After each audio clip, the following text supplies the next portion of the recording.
been a phenomenal year for the mining industry, with results really exceeding all expectations. We had more than a tripling in taxes paid and doubling in dividends, which is certainly a fantastic position. Our socioeconomic challenges in the country remain, and we believe that's the number one risk for not only the industry but probably the country, and it needs to be addressed. Unfortunately, capital expenditure only marginally up, which means that it requires a look, and that will put pressure on our ability to continue delivering production into the future. The economic contribution of the mining industry has been huge. It has been the mainstay of the South African economy during the pandemic, on the back of the taxes paid, the fiscal contribution that was made by the mining industry. The country has been able to support some of the social grants that was required in order to keep people going during the pandemic, and the after pandemic, while job creation is still an absolute challenge. In the publication, we split it between the various commodities. I'm not going to run into that, but you can see the PGMs certainly being the mainstay of the performance over the last 2 years. And then really very important at the bottom of that slide, the multiplier impact that we have in the mining industry. So for every 1 million spent in mining, 1.3 million is created from a GDP point of view, and 3 jobs is created or retained. And then tax revenue, and this is before any income tax out of it, of 330,000 per million.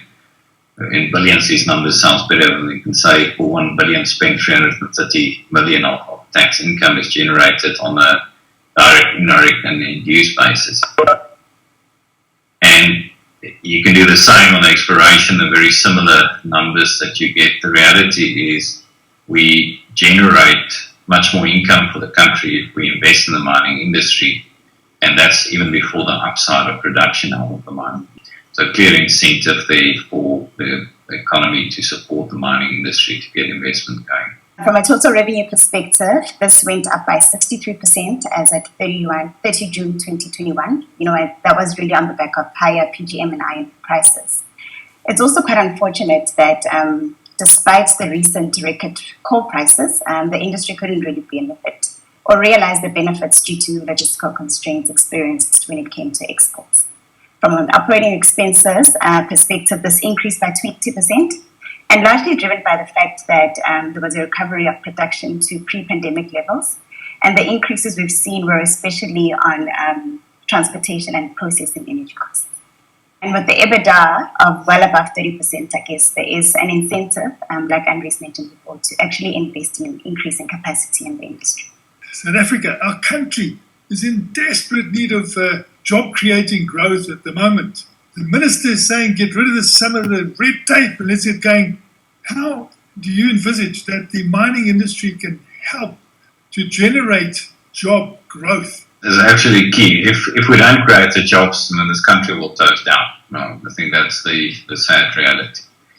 I also don't believe that the mining industry is a perfect example of job creation in direct employment in the mining industry. Where I do see the value coming from and the employment being created is up and down the value chains in the mining industry.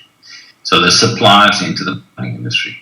If mining companies mine as efficiently as possible, increase output, reduce unit costs, it creates fantastic opportunities for suppliers into the mining industry at all levels. That's on the one side. On the other side is the value chain, developing those beneficiation markets. Again, as I said earlier, we need energy for that to happen, and we need to solve our energy crisis. And therefore, cutting the red tape around energy, upping the limit to 100 megawatts for renewables, I think is an excellent and a very important step in the right direction. It's only one of many that needs to happen. The working together, as I mentioned, in partnership to sort out infrastructure constraints. We cannot be trucking manganese out of the Northern Cape down to Durban or Port Elizabeth it just doesn't make sense. It ruins our roads. It's unsafe, and it creates added cost to the export chain. Let's get our infrastructure as efficient as possible. And again, by doing that, we'll be creating jobs. Construction industry is probably the best employer in the country. If we can afford to build in this country, that's where jobs will be created.